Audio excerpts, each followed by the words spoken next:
नाशिकच्या सातपूर एमआयडीसी परिसरातील रेणुका लॉजिस्टिक कंपनीत अज्ञात इसमांनी घुसून तोडफोड करत गल्ल्यातील अंदाजे 20 ते 22 हजार रुपये चोरून नेल्याची धक्कादायक घटना उघडकीस आली आहे।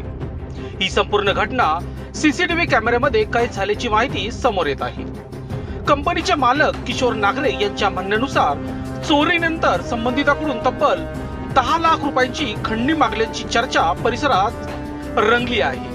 या प्रकारामुळे औद्योगिक वर्तुळात मोठी खळबळ उडाली असून व्यावसायिकांमध्ये भीतीचे वातावरण निर्माण झाले आहे। घटनेची माहिती मिळताच पोलिसांनी घटनास्थळी धाव घेत पंचनामा करून सीसीटीव्ही फुटेज ताब्यात घेतले आहे। संशयिताचा शोध सुरू असून पुढील तपास सुरू आहे।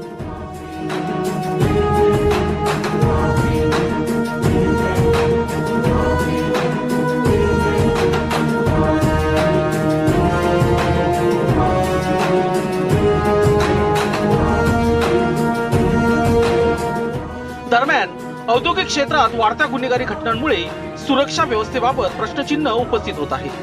पोलिसांनी लवकरात लवकर आरोपींना जेरबंद करावे अशी मागणी व्यापारी वर्गातून होत आहे।